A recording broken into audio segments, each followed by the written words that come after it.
Hi, I'm Bill Kristol. Welcome to Conversations. I'm very glad to be joined today by Paul Cantor, professor of English at the University of Virginia, and a previous conversant. Yes, it's great to be back. Whatever the right term is there, Great right? to be back. Interlocutor. Interlocutor, right. We've discussed Shakespeare. We've discussed popular culture. People should go watch those conversations, in my opinion. They're very good ones. But I thought today, when I called you up on this, I asked, why don't you tell someone like me who doesn't do nearly enough reading of good books what I should read, and tell everyone out there books they should read, maybe books they wouldn't automatically think of. You changed the assignment a little bit? Well, I was a little worried about just talking about books in general, because there'd be an awful long list then, but I thought I'd talk about works of literature, plays and novels, some short stories, that support liberty, that teach us something important about liberty and freedom. And that's kind of a contrarian notion, since I think people assume that much of literature, is the adversary culture, hostile to liberty, at least to economic liberty, yeah, and maybe an old-fashioned political liberty is not a, Yeah, and there's some truth to that. I have certain ways of accounting for it. One of them is that since the market economy developed, a lot of authors are hostile to it. Now, they're very mistaken. They don't appreciate how much the market economy has done for literature. In fact, more people have been able to earn livings writing literature since the market economy developed. But the problem is they are rewarded, but in their view, they're not rewarded enough. Right. And the frustration to them is to see, I'm making a decent living writing novels, but Stephen King is making so much more money than I am. And I think this is a problem with authors, that they have high opinions of themselves, and they think the market must be bad because it doesn't sufficiently reward their merit. The other thing that this is an interesting theory I came up with in an essay I wrote about H.G. Wells. Authors don't give freedom to their characters. They are used to running a little world. Central planning. Central planning. It's the act of writing a novel is an act of central planning. It's why many authors are attracted to the notion, society should be run that way. People shouldn't be allowed to do whatever they want to do. I wrote this up in an essay on H.G. Wells' Invisible Man, where there's this strange moment when he admits to losing sight of his main character, and he's very frustrated. What happened at that point with Invisible Man? Nobody knows to this day. And I realized, this is frustrating to an author. They are used to their characters following the script. And so it's almost an occupational hazard of being an author to be disposed towards central planning. But today we're going to look at several authors who are free of that prejudice. Okay, so this is great works of literature, free of the prejudice, free of anti-liberal prejudice, right? Yes. Liberal in the old-fashioned sense. Yes, in the old-fashioned sense, economic indeed. and political liberal. So, okay, I'm going to what to begin read? with maybe the most extraordinary of the works. It's a play by Ben Jonson. It's called Bartholomew Fair. Dates from around 1614. Ben Jonson was a contemporary of William Shakespeare. What a sad thing to be. I mean, Ben Jonson is a great, great playwright, but he was only the second greatest playwright of his day. And he's famous for his comedies. Plays called The Alchemist and Volpone, which are very much still produced today and very funny. This play is less well known. It's actually a little hard to stage because it has such a large cast of characters. It is fantastic when it's staged. I've been lucky to see it twice. I looked on YouTube. I wish I could recommend something that's available of a production, but I couldn't find one. Anyway, it's about a fair. It's about Bartholomew Fair. It was a real fair. Just a real fair. Just a real in London, fair. Is that right? Just outside London. Yeah. And I like to call the play the Seinfeld of the Renaissance. It's the play about nothing. It's a play about a group of people who go to a fair, mill around, look at various goods, buy things, get into trouble, and then go home. It's as close to a slice of life as you'll get in any drama before the 19th century. I will confess it's a little hard to read for that reason. It takes a while to get into it. By the way, it's all in prose, and if you think Shakespeare's poetry is hard to read, it actually is easier to read than someone who's just reproducing the prose of the time. But it's worth the effort, and it is literally a representation of a market. And Jonson shows these ordinary people going to the fair, and at first it seems anti-market. It's almost the cliche of what's wrong with markets. The market, Bartholomew Fair, is full of cheats. And they are adulterating their tobacco, mixing it in with some other stuff. They're giving instructions to the barkeeps, shake up the beer so the foam comes up, and they think they're getting more. And they tell again the waiters, get the bottles off while they're still half full, and we'll serve them more. And so we see all the complaints about the market, that the businessmen cheat their customers. There are prostitutes at the fair. We constantly see people buying things they don't need, silly toys and so on. And you'd think at first it's all about what's wrong with marketplaces. But what Jonson deals with is the people who want to regulate the marketplace. And what he shows is they're worse than the thieves and the con men at the market. I actually think of this play as the first defense of a free market in literature, and quite frankly, one of the first defenses of the free market anywhere. Wow. And it's based on the idea. So that's pretty early, 1614. Yeah, it's before the political philosophers we think of as. Yes, there were the Spanish scholastics, the School of Salamanca, which were defending the free market, but not too many people have heard of them. But what it deals with is the problem of regulation. And there were two main would-be regulators. One is a Puritan. He has the marvelous Puritan name of Zeal of the Land Busy. And to him, the market is the site of iniquity, sinfulness. It must be shut down. And he tries to destroy some of the little shops at the fair. And what Jonson exposes is the guy's a hypocrite. Because he's complaining about all these things at the fair, but he seems to know a lot about it. And for example, he's not supposed to be eating pork as a Puritan. Evidently, they went back to the Old Testament prohibitions.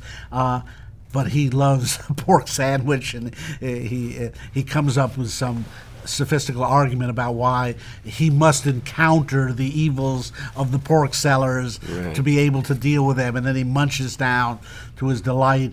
And you begin to see where the source of Jonson's sympathy for the market is, because the Puritans wanted to shut down the commercial theaters. So one thing Jonson understood was people who regulate markets regulate theaters and would put them out of business. And so actually the play builds up to a hilarious scene. There's a puppet show at the theater, and they're doing a play that's almost as bad as Pyramus and Thisbe in A Midsummer Night's Dream. It's about Hero and Leander. And one of the main arguments the Puritans raised against the theater was cross-dressing. As you may know, women, there were no actresses, boys dressed up as women and staged in Shakespeare's play. And so the Zeal of the Land Busy gets up and curses these cross-dressing actors. And of course, it's a puppet show, and at the climactic moment, the puppet pulls up its dress, and there's no private parts there. And so he says, look, I'm neither male nor female. And this is a great, embarrassing moment for Zeal of the Land Busy. And again, it's what Jonson is showing is these regulators are no better than the people they're trying to regulate. They have their own self-interest, and they're just trying to spoil fun. And it's Jonson wrote to entertain an audience, and in a sense he concludes markets are there to make people happy. And what's wrong with that? Now, the even more interesting character is a justice, a kind of justice of the peace named Adam Overdue. And that name is a clue that he sees all the illegal acts going on at the fair, and he wants to regulate it. Now, there's one passage that is so fascinating, I've got to read it to you, because he's imagining what we need for this fair. He's looking for a guy to regulate, and he says, never shall I enough commend a worthy worshipful man, sometime a capital member of the city, for his high wisdom in this point, who would take you now the habit of a porter, now of a carman, now of a dog killer in this month of August, and in the winter of a seller of tinderboxes. He wants undercover agents at the fair. They'll dress up as if they're participants of the fair. And what would he do in all these shapes? Marry. Go you into every alehouse, and down into every cellar. Measure the length of puddings. Take the gauge of black pots and cans, iron custards with a stick, and their circumference with a thread. Weigh the loaves of bread on his middle finger. Then would he send from home. We're gonna check out every dimension of every item at the fair, and he'd punish them and give the puddings to the poor, the bread to the hungry, the custards to his children, break the pots and burn the cans himself. He would not trust his corrupt officers. He would do it himself. Would all men in authority would follow this worthy precedent? For alas, as we are public persons, what do we know? That should be on every government regulatory agency as a motto. Nay, what can we know? We hear with other men's ears. We see with other men's eyes. A foolish constable or a sleepy watchman is all our information. And that, I claim, is Friedrich Hayek. Yeah, that's amazing. It's absolutely amazing. The problem of knowledge, that the reason you can't have regulation is it's too detailed. And you would have to be every man himself. Yeah. He says, it would undo the division of labor. You would have a corps of regulators which would outnumber the actual producers. It's an amazing passage to make it a problem of knowledge. And, in light of all the controversy about the EU, these Brussels regulations, right. The curve of the banana gets specified.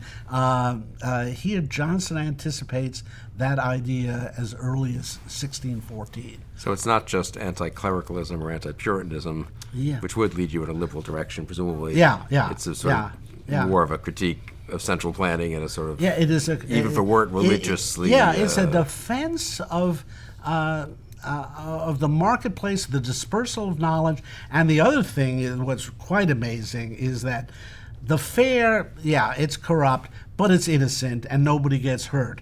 But both Overdue and Zealand Busy start hurting people. They tear down businesses. They get into fights. There's a guy named Humphrey Wasp in it too. And amazingly, Jonson anticipates the English Civil Wars of the 1640s. Wow. That he sees that the market has its problems, but it's not violent.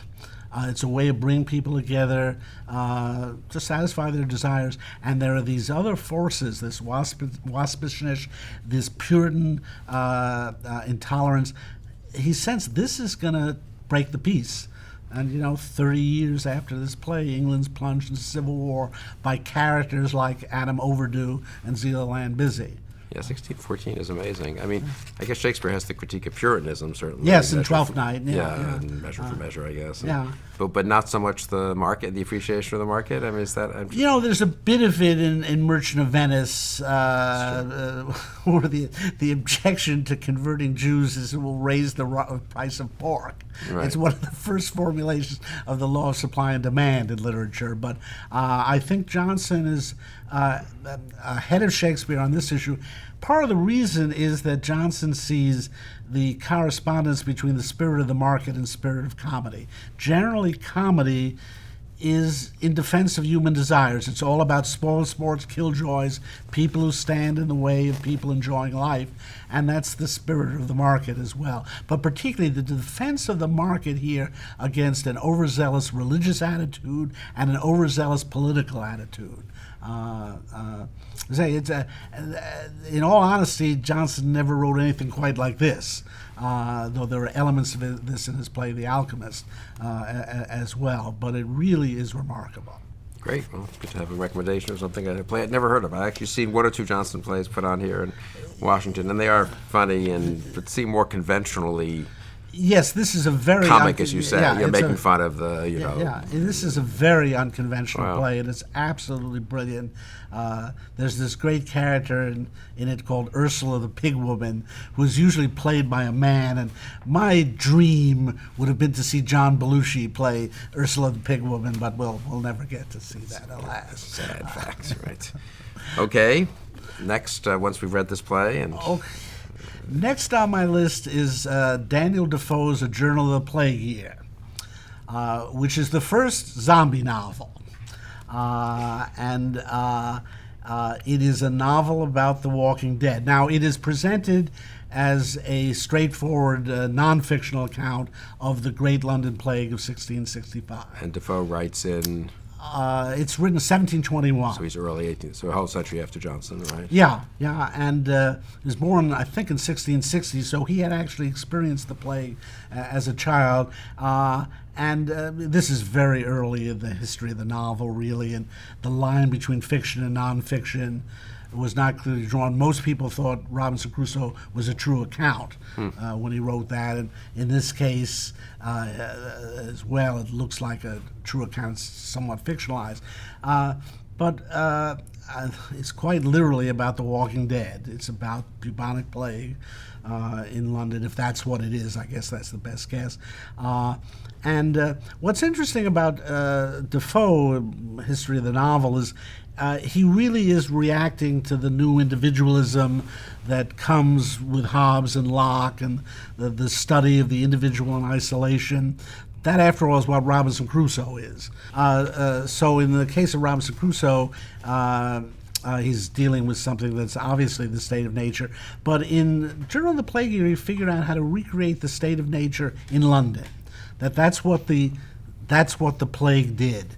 It made people suddenly islands unto themselves, trying to isolate themselves from the plague. And in particular, he shows how the division of labor breaks down under the plague situations where people can't trade as easily with each other. So it becomes a kind of narrative of survival. And we talked about the TV show Walking Dead last time I was here. And in many ways, this show explores the same issues as The Walking Dead does, and in particular the issue of how the government responded to the plague. And whether government intervention, here we go again, whether government intervention was the proper response to the plague. Now here, Defoe, I think, very legitimately airs both sides of the debate. Without acknowledging the contradiction, sometimes he says the government did a great job with the plague, and sometimes it shows it didn't do such a great job. Now, this was based in a curious fact of Daniel Defoe. He was in many ways the first political journalist in the modern sense, but he wrote for both parties.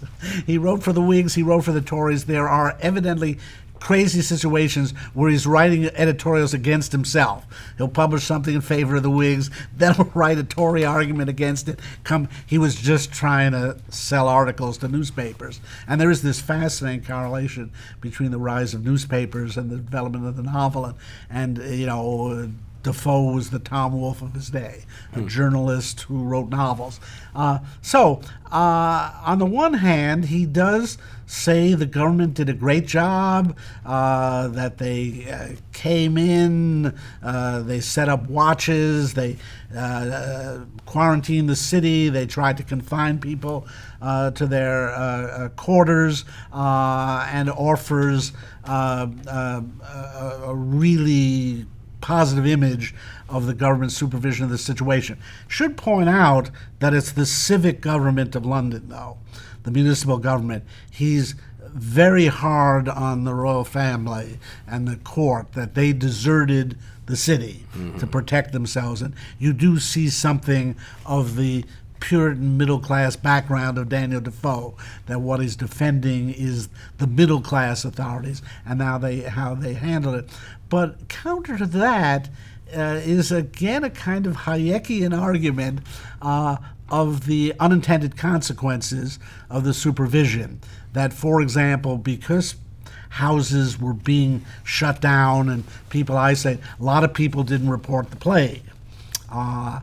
He also makes the point that maybe the best way of dealing with a plague is not to confine hundreds of thousands of people to a limited area and let it spread. Now, of course, people didn't understand the cause of the plague then, but they suspected it had something to do with being near so many other people. And then he points out, again, it's akin to Ben Jonson, he points out that they didn't have enough knowledge. It was impossible to supervise the whole city. And so in many cases, they were acting on the wrong information. And then he makes, again, what would be a very contemporary point that this looks great in theory, but many of the guardians were bribed. And that you set up this watch system, and then people just bought their way out. And also, he makes the argument and presents very positively the people who fled. That they were escaping the plague, not spreading it, and there's an interesting dialectic in the book between the government attempt to keep everybody in place and the human impulse towards freedom and moving on and getting away from the problem. So it explores many of the issues that a show like The Walking Dead does. Does the government help the situation or actually make it worse? So I think it's fascinating to read for that reason. So we have two English authors then who are sort of, yes, Hayekians, centuries ahead of Hayek. That's impressive. But you sort of expect that maybe from the English tradition, the British tradition, that they would have some feel for the case for liberty. Yes, and again, particularly Defoe. Yeah. Who was basically a Whig, although he would write for the Tory press if there was money in it. Okay, so we've read Jonson, we've read Defoe. Okay, we're going over to Germany now, or at least there was no Germany at the time I'm talking about, but the German lands. German playwright named Georg Büchner. That's Buckner to Americans, B-U umlaut, but Georg Büchner. He's a fascinating case. Died at the age of 24. Is that right? If Shakespeare had died at the age of 24, we never would have heard of him. Shakespeare apparently wrote his first play when he was 25. Büchner was on his way maybe to being the greatest dramatist ever.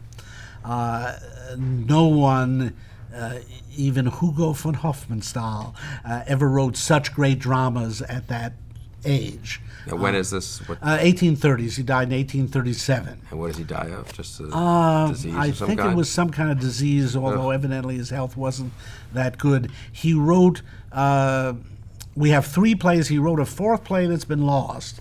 One of the 3 plays that we have is Wojciech, which was made into a movie by Werner Herzog, starring Klaus Kinski, I think in the 1990s.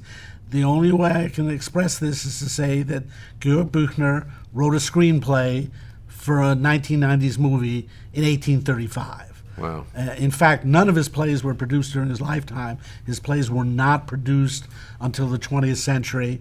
This play, Wojciech, became Alban Berg's opera Wozzeck because they couldn't read Büchner's handwriting originally. And, one of the greatest operas of the 20th century, again, the libretto was written in the 1830s.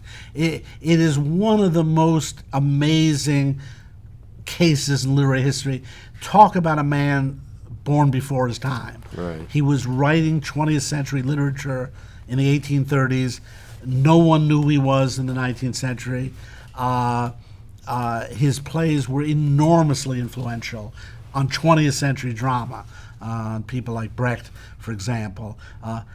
I want to talk about his play called Danton's Death. Most people think of Wojciech as his greatest play, and there's much to be said for that, but I actually think Danton's Death is greater and more important. It's a play about the French Revolution. It's largely about the conflict between Danton and Robespierre. And I like to see it as the conflict between 2 sides of Rousseau. And Rousseau actually comes up in the play. That is, Büchner's trying to understand why the French Revolution went wrong. The French Revolution was potentially the greatest subject for 19th century literature. We always laugh when people sit around and say, well, we have no great subjects anymore in the 19th century. Well, the French Revolution was as dramatic event in world history as any. And Büchner is really the only one I know of who does full dramatic justice to it, and what he shows is the ideological conflict at the heart of the revolution, and it's the conflict between liberty and equality. And he takes what we'll call the social contract side of Rousseau. Now, there's a side of Rousseau who's arguing for community, return to the model of Sparta, the general will, the emphasis on participating in the community. And Büchner shows that that's what Robespierre stood for in the French Revolution.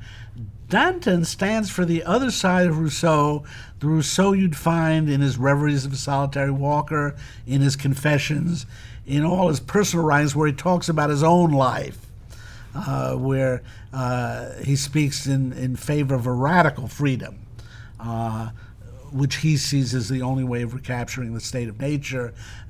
There's this famous moment when he says, I think it's in the Confessions, where he says, I couldn't make love if I was ordered to do it. Mm-hmm. You know, even the most pleasurable experience I couldn't enjoy if it was under compulsion.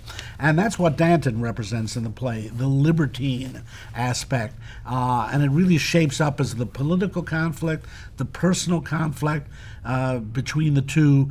And it's really interesting because what Büchner understands is liberty, equality, fraternity. Those don't go together that easily. And in particular, he shows the conflict between liberty and equality. That Robespierre stands for equality. And it's quite explicit in the play that we will drag people down to the level where they'll then be equal. And the objection to Danton's actually a classical liberal. He's in favor of liberty in all aspects of life, and the result is some people will get wealthier than others. And Robespierre is very much the man of the people. The people love him for that reason, whereas they're very suspicious of Danton. They think he's a new aristocrat. So that's how Robespierre is able to defeat Danton, and Danton's death. It ends with Robespierre's triumph. Of course, we know Robespierre will fall too, but it's really a wonderfully perceptive illustration of the way revolutions destroy their own, eat up their own. This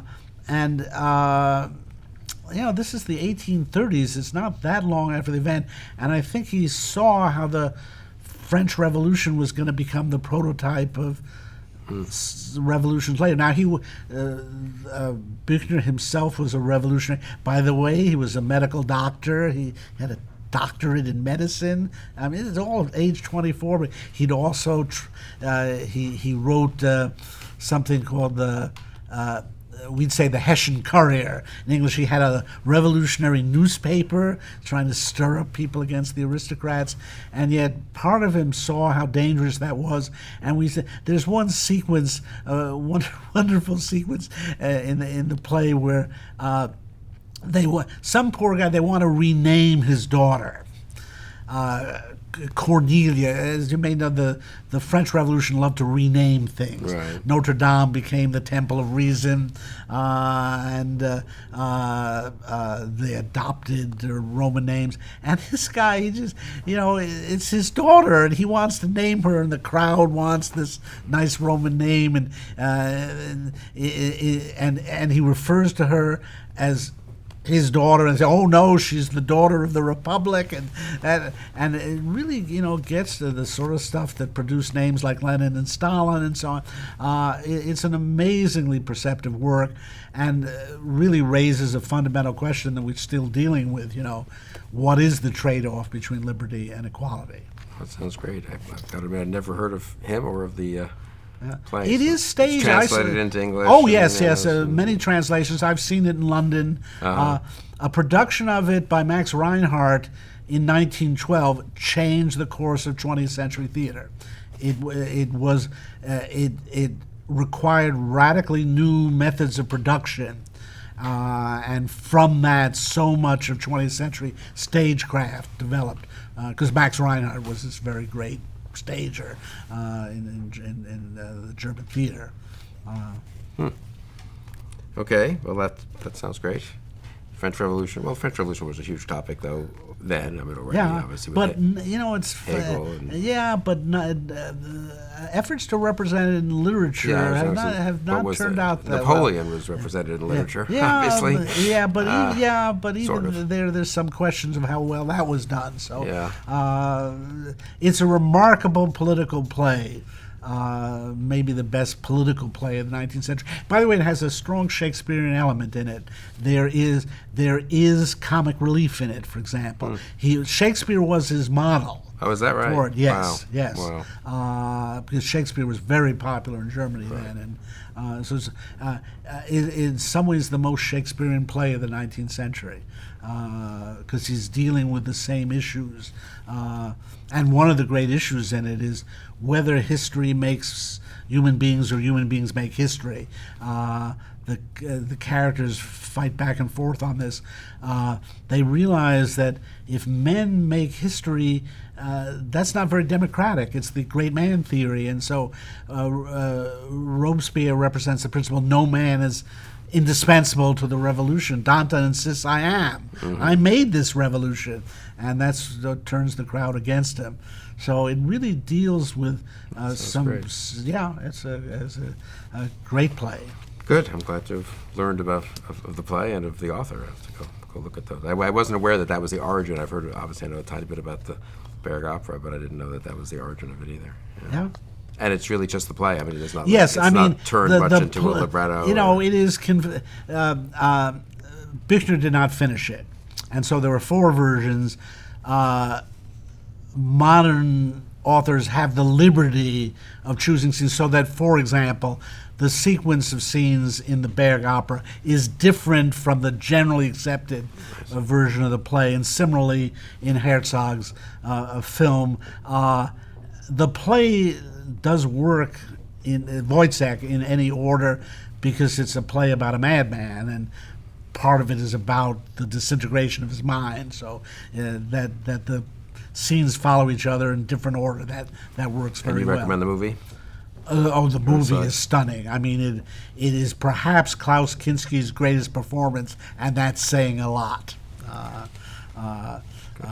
Of course, playing a madman was not much of a stretch for Klaus Kinski. So you tune in here for literary recommendations. You get movies thrown in, and TV shows too, The Walking Dead. So of course, we expect no less from you. Okay, back to Britain now. Yeah, we're going to go back to Britain now to a novel that I think dates from 1854, Elizabeth Gaskell's North and South.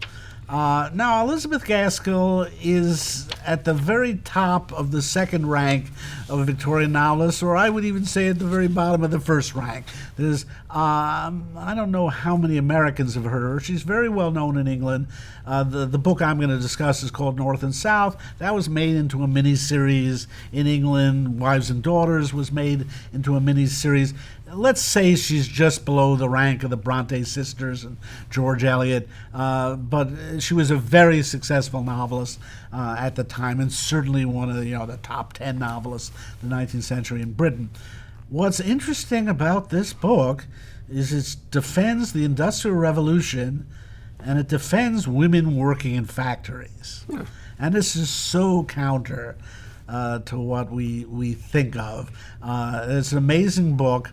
If you like Victorian novels, you will like this. It's a love story, but a different kind of love story. It's not autobiographical, but it parallels Elizabeth Gaskell's experience to this extent. She moved to Manchester from the south of England. Manchester, as you may know, was the ground zero of the Industrial Revolution. It was a great center of the cotton mills. And everybody's example of what was wrong with the Industrial Revolution, the pollution, the noise, and she hated it when she got there. And her first novels, Mary Barton, was very successful, and it attacked the cotton business. And this did not sit well with her neighbors in Manchester. And moreover, as she got to know the place, she began to understand it and to appreciate the energy of it, the industriousness of the industry. She came from really the world of Jane Austen, from the rural south of England, and her heroine, Margaret Hale, comes from there, and she's from an upper-class family, not a wealthy upper-class family, but upper-class. And as a young woman, as she puts it, Margaret doesn't like shoppy people. Her mother's trying to set her up with some, oh, he's a shoppy person. He's in trade. And you get all the, her father's a clergyman. She lives in the world of gentlemen and gentlewomen. And she's a very decent person, a lot of noblesse oblige. She's helping out the poor people back home in the South. And then she comes up to the North, and all just the noise, the dirt, the smoke. Her first vision, it's called Milton North in the novel, but it's Manchester. First vision of Manchester, she can't see it. But she falls in love with a cotton baron, John Thornton. And she begins to appreciate that this guy accomplishes something, that he produces something. And she starts to notice that people aren't lazy in Manchester, that back home in the South, they sat around and did nothing, and especially did nothing for themselves. And up here in the North, the people are working hard, they're producing things, and it's particularly interesting. She sees these women working in the factories, and they're whistling while they work. When they come home, they're happy, they're jovial. They don't pay a sufficient respect to her. She can't. These people, they seem independent. They back home, everybody deferred to her. Oh, Miss Margaret. But up there, they don't care who she is. And the other thing the family notices, they can't get servants. They're used to having servants, and no one answers their ads. And she finally talks to some women about it, and they like working in the factory. Why? Because they're paid money, and they can decide what to do with. The servant jobs were basically room and board jobs. Mm-hmm. You worked as a servant, and then we won't go into all the problems that, because Elizabeth Gaskell wasn't going to the sexual issues, that what it meant when you worked for some master in a household. But it's clear the women tell Margaret Hale they like the independence of it. They like, well, I'm going to say 9 to 5, but maybe it was 8 to 7. But they like the fact that they can leave the job at the office or in the factory. That they're not 24/7 subject to someone's will. They like the fact that they're not paid in kind, but in money that they can spend on their own. So this is again, these things that we think of as the nightmare of Victorian England. Women worked in factories. Turns out, and this is that the women made a conscious choice to work in factories. That in fact, the laws passed against women working in factories were generated by male labor unions who were trying to keep the work for men. Women were not allowed to testify at the parliamentary hearings on these new laws, and people like Elizabeth Gaskell resented it. Why? Because, again, the market had been very good to her. Here was a profession that women were able to compete with equally. And it is the 19th century commercial British novel was the first artistic area in which women were able to compete as equals with men, and they not only held their own, they blew away the competition. It's amazing. Just think of the famous 19th century British novelists. And this was not lost. This was not lost on the men who complained about it. If they could have banned women from writing, they would have. But the interesting, the women. Now, Mary Barton was published anonymously.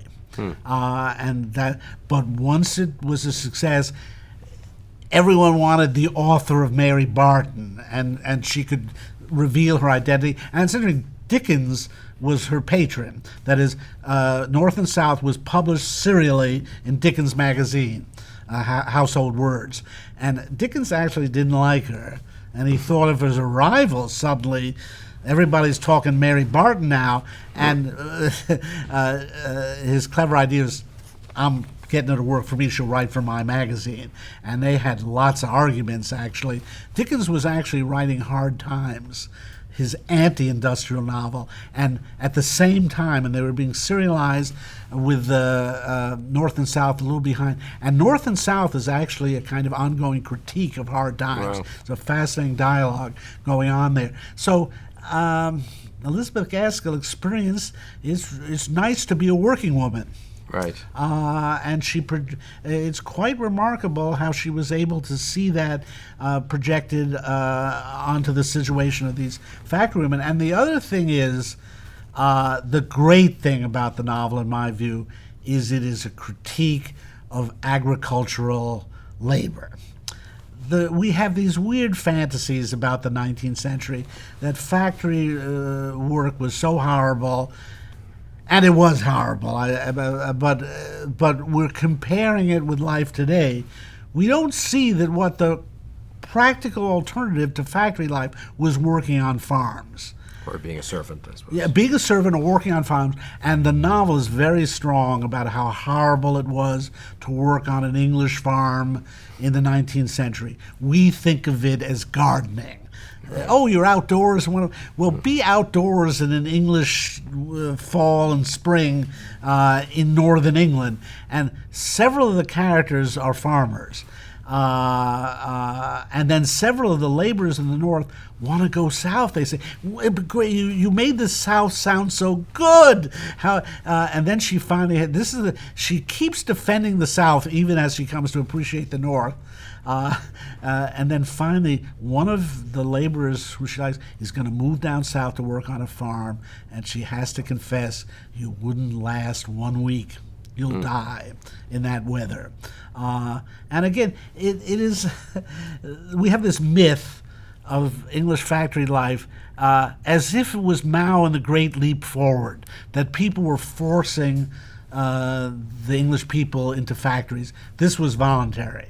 And again, today there are many wonderful alternatives to work in factories. The alternatives then were servant or farm labor, and what Gaskell shows in this novel is farm labor was horrible. By the way, read Thomas Hardy's Tess of the D'Urbervilles if you want to see how horrible it was. And the other thing she shows it was soul-destroying, that it was brutalizing. You worked 12 hours in the field, you came home and just want to collapse. And she shows in the city in Manchester, people go to pubs and they talk. And again, it's a bit of an idealization of it, but we need to undo this pattern of idealizing farm work and demonizing factory work. And this novel is very unusual in that it does that. Now, in the 20th century, one thinks of literary figures, artists, and so forth, particularly being enamored of different despotisms, obviously communism, but fascism too, and Nazi, even collaborating with Nazis and so forth. Not being big defenders of liberal democracy, I would say, on the whole. Yeah. But is that correct? I mean, I think it is correct largely. It's really actually a shameful record of many authors of the 20th century. But they often feel an affinity with dictators, as little dictators themselves, and quite frankly, a lot of great artists were seduced by dictators, Hitler, Stalin, Castro, so on, that these people seem to respect them and promote them, and so on. It's been a kind of devil's bargain, but there's art friendly to liberty in the 20th century. Yes, and also hostile to tyranny, and those are the ones I'm going to discuss. Let me begin with Joseph Conrad, who was born Joseph Theodor Josef Conrad Korzeniowski, a Pole, during a period when Poland was ruled by the Russian Tsar, and Conrad's parents actually were freedom fighters for Poland. One reason he ended up fleeing the country, which wasn't a separate country at the time. But anyway, I want to talk about his novel, The Secret Agent, which dates from 1907. Again, one of these remarkable works. You can't believe it was written when it was done. It is a great novel about terrorism, and particularly about the strange double, triple world of espionage, counter-espionage, terrorism, counterterrorism. It's based on a true incident. It was an attempt to blow up Greenwich Observatory. You know, that's where the prime meridian is, right. Greenwich Mean Time. It's where, and this would be a real classic terrorist act, the kind of thing we're living with today. What turned out to be so odd about it is it was planned and financed by a foreign government that wanted to stage a left-wing anarchist terror incident. Because Britain in the 19th century, this amazingly liberal society in the old sense, was a safe haven for anarchists, communists, various left-wing forces from all over Europe, people like Mikhail Bakunin and Alexander Herzen. We'll be talking about them maybe in a little while. Karl Marx himself. Karl Marx, of course, the greatest example. These people who participated in the 1848 revolution and were persona non grata in their homelands. They ended up in Britain, which welcomed them and in many cases lionized them, treated them very well. And this was very frustrating to some of these autocratic governments. And so in this real incident, evidently it was being staged by some foreign power that wanted to discredit the political refugees in Britain and get them expelled. So Conrad wrote a novel about that. And in the novel, there's a whole kind of cell of left-wing radical would-be terrorists in London, but they're not responsible for the act. Some guy named Vladimir at some foreign embassy is behind it, and Conrad absolutely hated Russia as a Pole at a time when there was no Poland. And so, it's not said, but this is presumably Russia staging this. And so you have a story about right-wing continental autocratic power staging a phony left-wing anarchistic socialist terrorist act.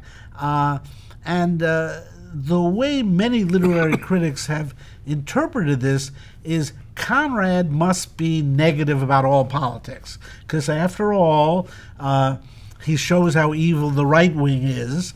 Has these nefarious purposes, but he doesn't present the left wing sympathetically. In fact, what he tends to show is it's a bit the anarchists are accomplishing nothing. They're sitting around talking about it, but they never do anything. And the only one who does something is this weird character, Mr. Verloc, who's a triple agent. He appears to be working for the anarchists, but he's secretly in the pay of Vladimir and this foreign power. But secretly, he's an informant to the British police. So it's actually based on a guy named Ajov, who was evidently a triple agent, and at one point gave orders to assassinate himself. In his capacity heading one organization, he gave orders to assassinate himself. It's an amazing story, but true. Anyway, so Conrad appears to, it's a plague on both your houses. The left-wing revolutionaries are no good. The right-wing autocrats are no good. And I actually accepted that reading for many years until I sat down to rethink it, and I realized it was the fallacy of the excluded middle. that in fact Conrad's defending the political middle in the book, and the political middle is liberal England. It's 19th century liberal England, that it is in fact a defense of a middle class, law-bound society in England against these two extremes. The socialist anarchists who want to destroy it and the continental autocrats who want to destroy it.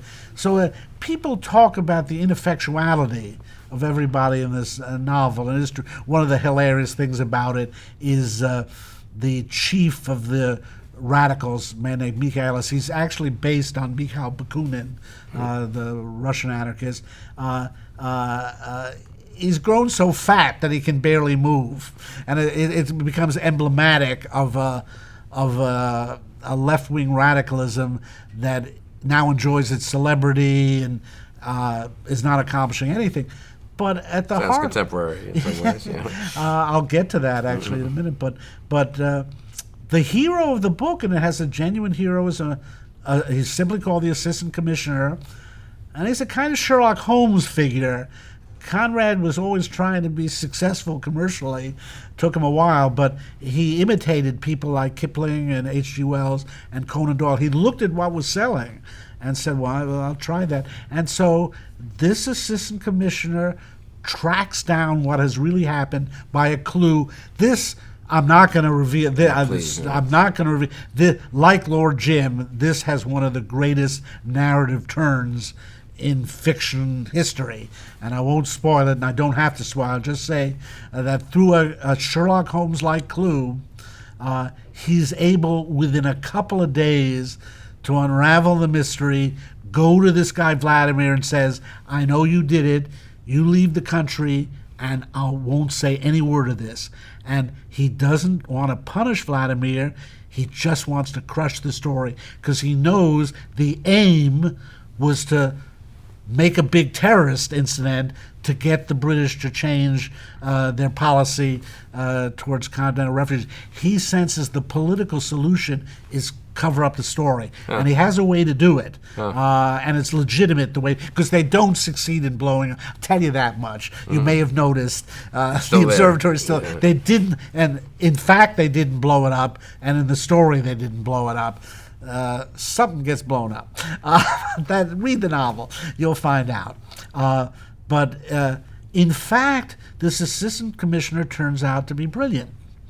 He solves the mystery and does it in such a way other people want to prosecute, they want to make a big deal of it, and he realizes we're playing into their hands if we play up the story. Just dissociate it from the Greenwich Observatory, keep it quiet. And this is the figure who emerges as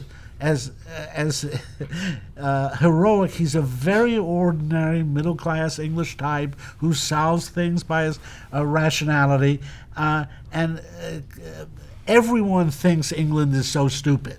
Right. The left-wing revolutionaries think it's so stupid. The right-wing autocrats think it's so stupid. Why are they admitting these refugees? And they're so stupid. And they're not stupid. They know what they're doing. They believe in freedom, and in some ways they are defusing these terrorists by welcoming them. It's actually based on Bakunin famously escaped from a prison in Siberia. He wrote a book about it, became famous, lionized on television, the equivalent, then made a fortune actually off it. Well, maybe not a fortune, but made a lot of money off it. And in the novel, he has an aristocratic patroness. And in fact, it helps the assistant commissioner that the orders have come down. Michaelis must not be involved, and he proves he's not involved. And I can show that. One of the great things about the novel that's so perceptive is it studies aristocratic socialism in England. There are two figures who are aristocrats who are very sympathetic to these left-wing radicals. One is this aristocratic patronage. The other is Sir Ethelred, the Home Secretary, also grotesquely fat, and a mirror image of these radicals. You had the guy at the top of the English hierarchy, Home Secretary, and then this radical. And Sir Ethelred is fostering through Parliament a bill for the nationalization of fisheries. Again, a perfect Hayekian image of government. And he's got this sycophantic sidekick who's called the Revolutionary Toodles in the work, and we're revolutionary, you know. And what Conrad understands is the aristocracy actually backs socialism. It's very true in England, also in Sweden, by the way, that particularly shows with the aristocratic patriotism. She can't stand people who've made money. Right. I mean, she's had money. She wants to hold on. She can't stand the idea that other people are getting money now. So she sides with the revolutionaries who are opposed to capitalism. And Conrad really shows a brilliant understanding of this, that capitalism really is poised there in the middle between the extreme right and the extreme left. And it is preferable to either. And so you have this aristocrat in Parliament who's wants the government to take over the whole fishery business, and it's really very perceptive about what happened in England. Many of the people who supported nationalization of industries in the 19th century in general, who were on behind the development of the welfare state, were aristocrats who had contempt for this new power of the middle class and businessmen. And I think Conrad is a foreigner. Again, we think of him as this English author, but really he was a Pole. English was his third language, French was his second language, and I think he had a kind of perspective, and this novel shows he understood what was happening in England in around 1900 better than any Englishman I know of at the time. So it is a remarkable novel. I mean, again, the plot is so sensational, I just can't even. And it also shows what mystery novels often do. I think that the system doesn't quite defend itself. I mean, it does need this person of ability who sort of doesn't simply mechanically enforce the law. Yes, and in fact, and makes a prudential judgment about. You're so perceptive there because there's a dumb cop in it as well. There's an Inspector Lestrade, Chief Inspector Heat, whose basic idea, as soon as he hears about the bomb, he wants to arrest all the radicals. Right, so just what Vladimir wanted, and Heat is slowed down. And indeed, it turns out Heat is in cahoots with the criminals and with the radicals. It's this strange world in which the policemen are basically the mirror images of the people they're defending. And again, a central image is this triple agent Verloc, who, by the way, runs a soft porn shop as well. It just... It's very contemporary. It's really amazing. Soft porn is not contemporary. Yeah, but and I haven't even talked about his wife.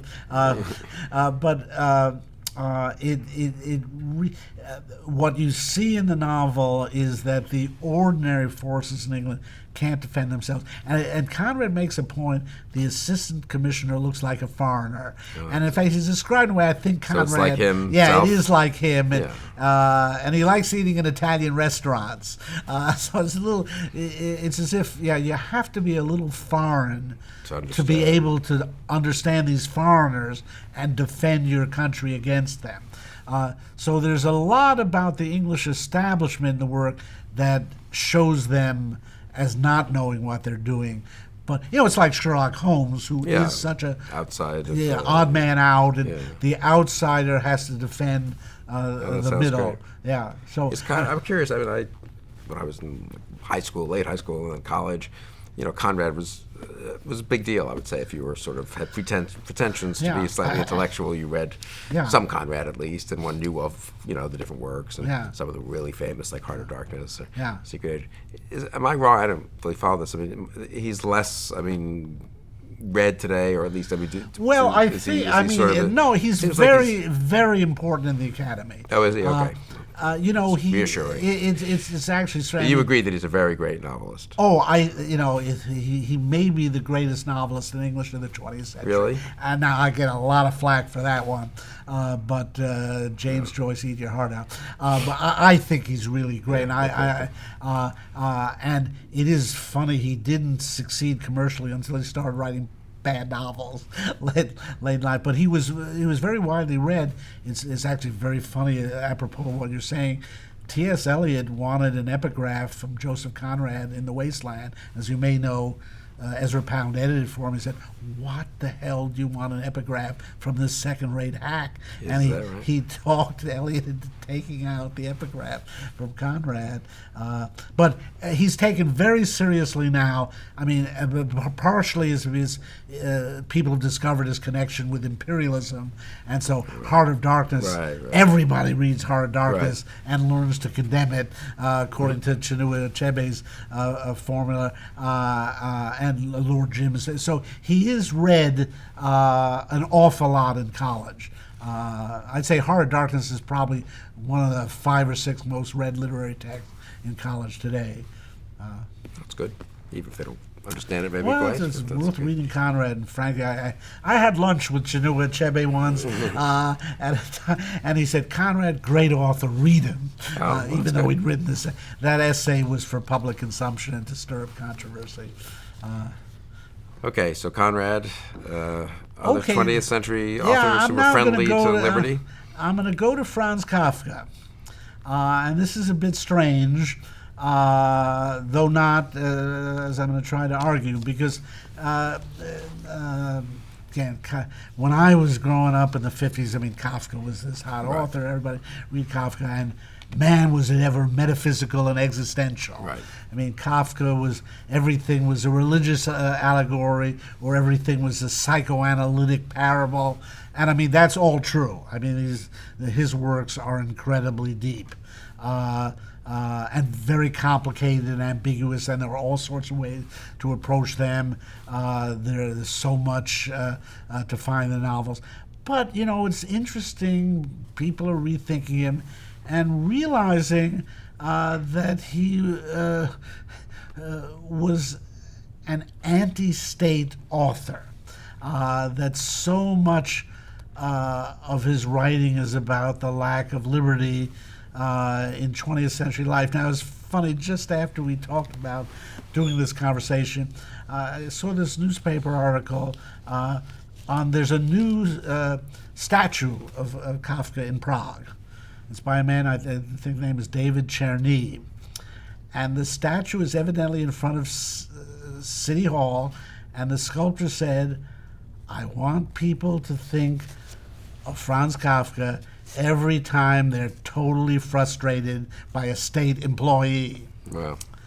And that's in a way amazing, but it turns out that Central and Eastern Europeans have been thinking of Kafka all along that way. In some ways, it was an English and American appropriation to create the metaphysical or philosophical Kafka. Again, I'm not denying that that's there, but an awful lot of his writing is about what it is to live in the 20th century in these great bureaucratic states. What is the trial about?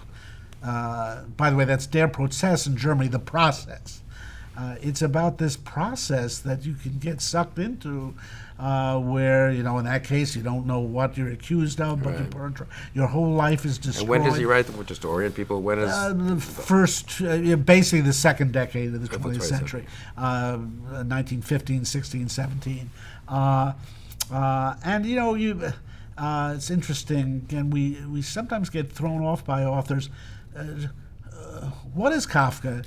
Is he a German author? Well, he wrote in German, but he lived his life in Prague. Is he a Czech author? Well, he's an Austro-Hungarian author. When he wrote, the political unit he lived in was the Austro-Hungarian Empire, which what became Czechoslovakia, is now the Czech Republic, was part of. Prague was the second or third city in it, Budapest, Vienna the first city, Budapest, and Prague. And that was a notoriously bureaucratic outfit. It's kind of as you know, I'm very interested in Austrian economics, and it's no accident that really should be Austro-Hungarian economics. It was produced out of the Austro-Hungarian Empire, and my favorite economist, Ludwig von Mises, wrote a book called Bureaucracy, and as I recall, he has one footnote in it about Austro-Hungarian bureaucracy where he said typically people would be charged with murder and with failing to register with the police at the hotel. And these were roughly regarded as equal crimes. I'm exaggerating, but Mises had lived with bureaucracy. Kafka lived with bureaucracy. He worked in an insurance company. He was a claims adjuster, basically. So very familiar with the bureaucratic world, what we'd call the office world, and that world turns us into insects. And so we get to Metamorphosis, his most famous story. And a lot of his stories deal with the dehumanization that comes from living in a modern bureaucratic world. I'd like to recommend two, particularly The Great Wall of China and In the Penal Colony. Great Wall of China is 1915, and it's a parable ostensibly of the Chinese Empire, but really is of the Austro-Hungarian Empire. It deals with what it was like to live in the southern corner of China when they were building the wall in the north. And it deals with, you get a message from the emperor, and in the story there's so many layers of bureaucracy the message has to go through before it gets to you. And Kafka raises the possibility, the emperor could be dead by the time you get the message. And it's all about what is it like to live in a world where you're getting these commands at a 100th remove. You don't even know if the emperor's still in power, and you're told about building this wall, and it is totally irrational, as is true of the actual Great Wall. Most people think there's one continuous Great Wall. There were 7 walls that were built, and it really wasn't continuous. And of course, it was a complete failure. It was meant to keep the Mongols out, and it became the flashpoint at which trade with the Mongols occurred, and they all got in anyway. It's a story about the irrationality of massive government works projects, and indeed, it emerges in the story. They're building the wall to keep the Chinese in, not to keep the Mongols out. And they're building it as a project that can engage all these people in the state. And it's a marvelous image of how the empire or the nation state uses these massive projects to control its population.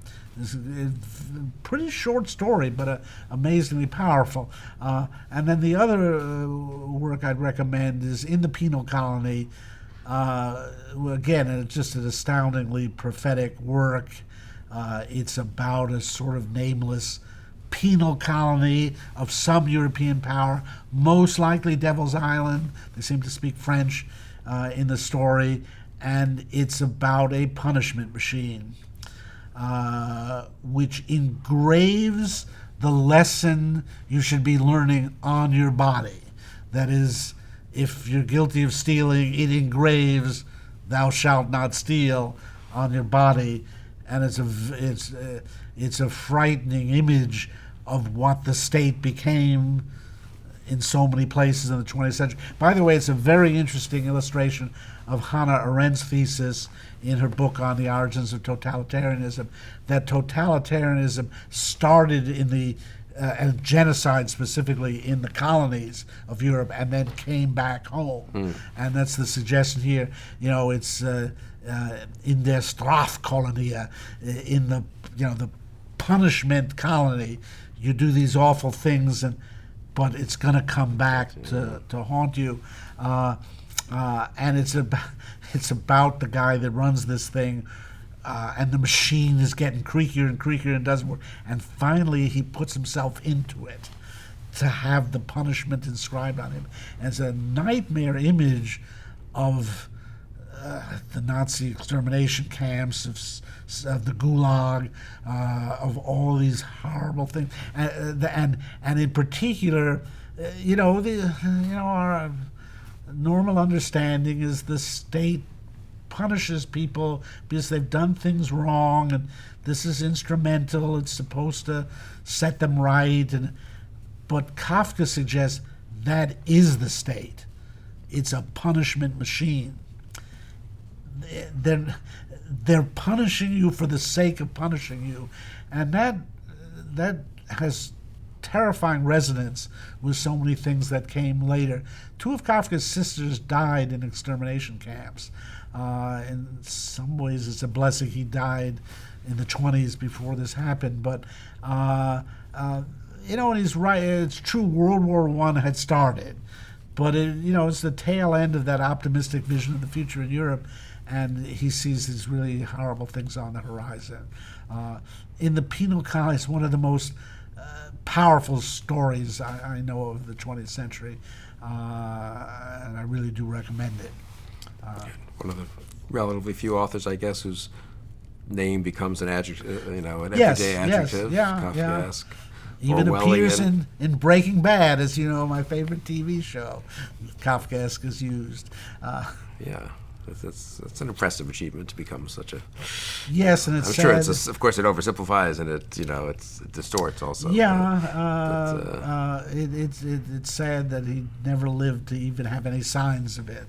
Is that right? Yeah, he most of his works were unpublished when he died, and he asked his best friend Max Brod to destroy them. And fortunately, Brod Did not broke his pledge to Kafka. Good idea. Any other 20th century? Well, I'm going to go with works of liberty? Tom Stoppard. Okay. Moving to the present, almost. Yes, Yes. our one living author. Right. Arguably the greatest living playwright, an extraordinary long and productive career, and a very varied career. But what many people don't know is that man was born Thomas Straussler. He was born in 1937 in what was then Czechoslovakia. His father was a physician working for the Bata Shoe Company. They were Jewish, and Bata Shoe Company tried to get its Jews out in the late 30s and sent him to be safe to Singapore. Oh. Bad move. And his father was killed by the Japanese, and his mother ended up in India and married an English military officer named Stoppard, and that's how we got Tom Stoppard. But he seems the quintessential Englishman. You hear him speak. He's the great inheritor of Oscar Wilde and the witty tradition of English drama. He seems so English. But in the late 1970s, he started to go back to his Czech roots. He refers to himself as a bounced Czech. He's the king of the puns. He got interested in the dissident movement in Eastern Europe and specifically in Czechoslovakia, met Václav Havel, championed Havel in the English-speaking world,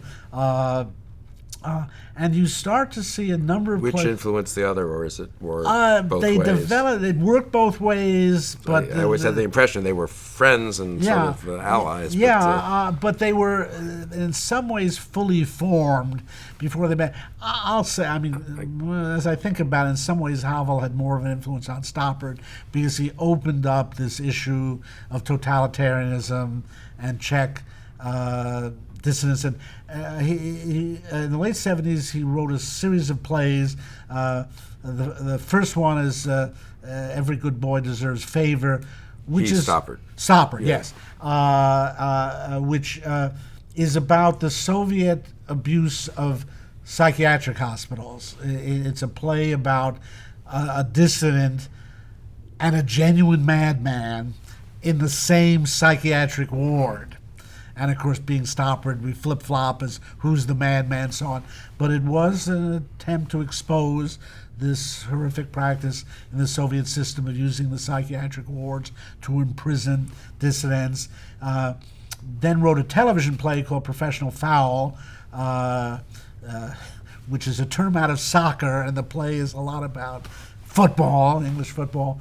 But it's about an English professor of philosophy who goes to a philosophy conference in Prague and gets drawn in to the Czech secret police doing surveillance on a philosophy graduate student.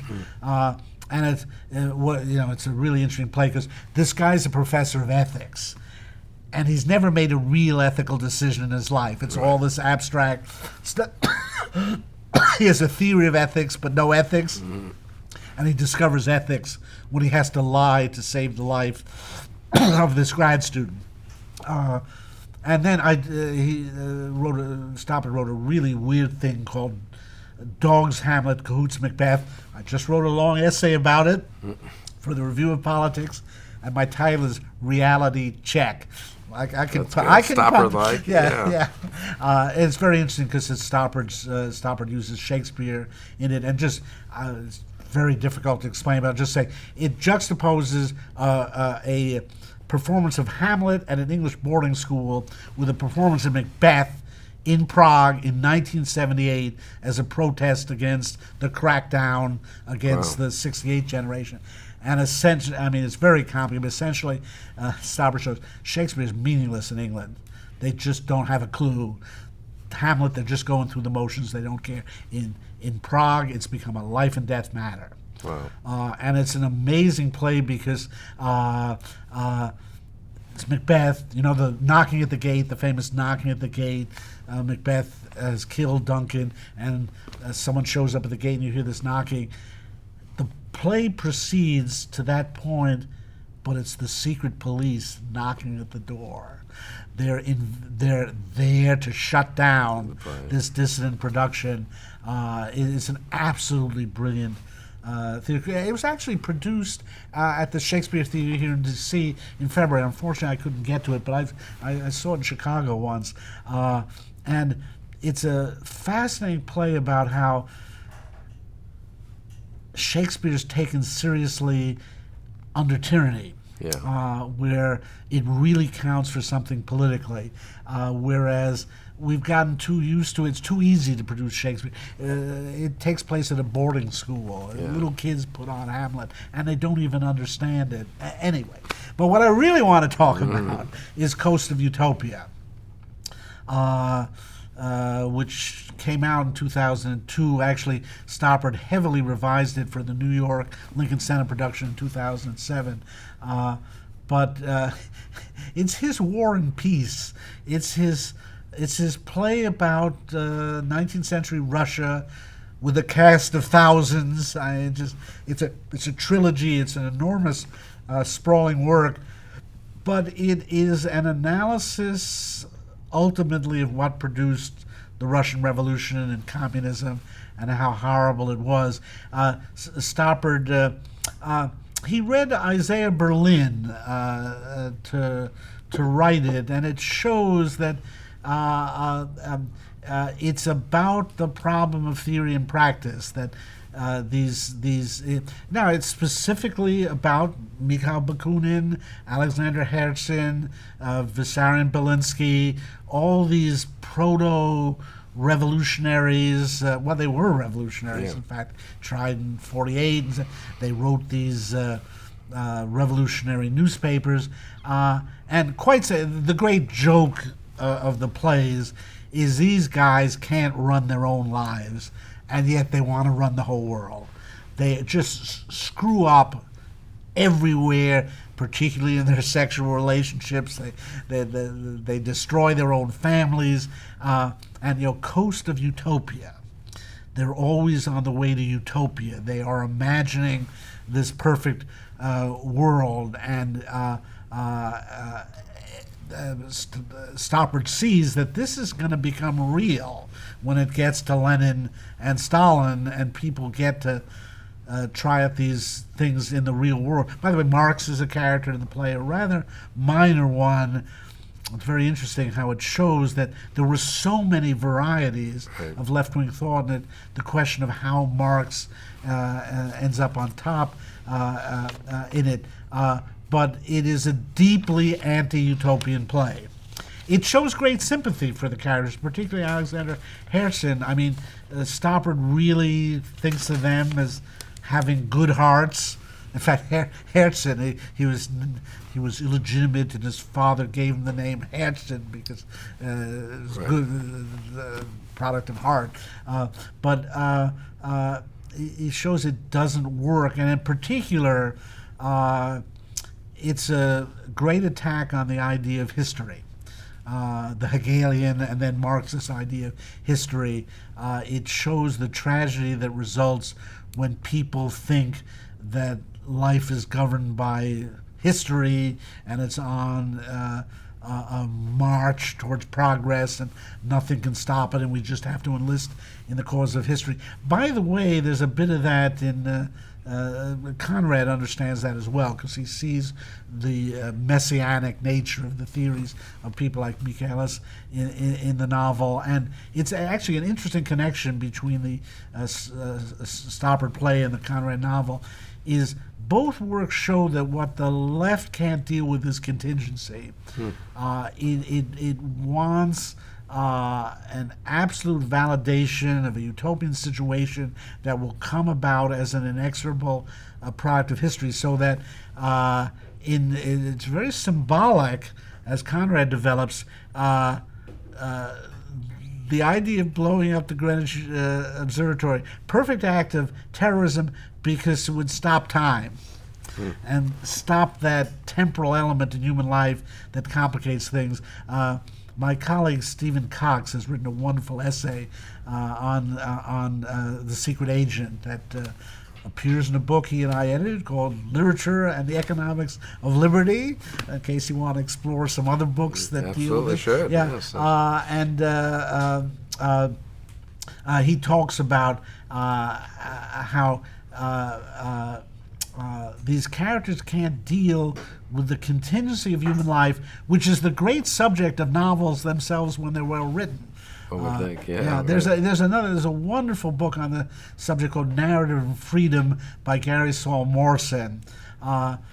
He celebrates Dostoevsky and Tolstoy precisely for allowing their characters freedom, for allowing the plots to just develop without pre-planning and without trying to pigeonhole the characters in certain situations. It's that if you talk to novelists, they will often say, well, I didn't know what the character was going to do until I wrote the scene. And that sounds ridiculous, but it's true. It's true to many novelist experiences. And similarly in the Stoppard play, what these people, they can't handle contingency. So one of the tricks of the work, it's a bit like Harold Pinter in Betrayal, the scenes do not appear in chronological order. And so we get the irony of seeing people ahead of time. We know how it's going to turn out. And then we see them planning the events, and they don't turn out according to plan. So it's actually interesting that if you put... the Marxist view of history is extremely linear and one-directional. And I think Stoppard breaks down the normal linearity of drama to convey a vision of the world that's the opposite of that, that things just don't work out against plan. You know, they don't work out according to plans like who you're going to marry. Right. But the people who experience that don't understand that you can't plan the future of a country any better than you can plan your marriage or how your children will grow up. And the play is the Coastal Utopia is a lot about how contingency is a fundamental element of human life, which in a way takes us all the way back to Ben Jonson and this notion that central planning ignores the contingency and diversity of life, how strange things are, how unpredictable they are. That's the odd thing about many authors, that in their desire to produce a story, they turn it into something so predictable and miss the fundamental fact about human life, its unpredictability. And a lot of these works I discussed today, I think, are works that recognize that contingent and unpredictable element in human life that makes it human, and not just a product of abstract forces. The Coastal Utopia is wonderful. Stoppard identifies the intelligentsia, this Russian word that was coined for this new phenomenon. And he shows these people who think they're better than everybody else because they're smarter. They are smarter. These are smart people, Stoppard shows. But they think because they're smarter, they should run the life of everybody. And he actually shows you'll excuse me, they're journalists, a lot of them. They're writing for magazines. They're trying to make a living off their wits. And it really is that new phenomenon. Actually, again, Conrad shows that to some extent in Secret Agent. This new phenomenon, product of the Enlightenment, university-educated people, again, genuinely smart, in many cases having an attractive vision of the human future, but in one way they're just trying to make a living off their ideas, and that becomes so dangerous. The danger of the intelligentsia is the great theme of Coastal Utopia. You've given us more than enough to read and a wonderful commentary. I mean, one thing that occurs to me, we didn't discuss this, but so none of the books, authors you recommended is American.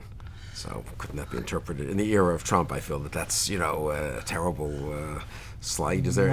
So off the top of your head, is there what American novelist or Huckleberry playwright? Finn. Twain is a friend of liberty.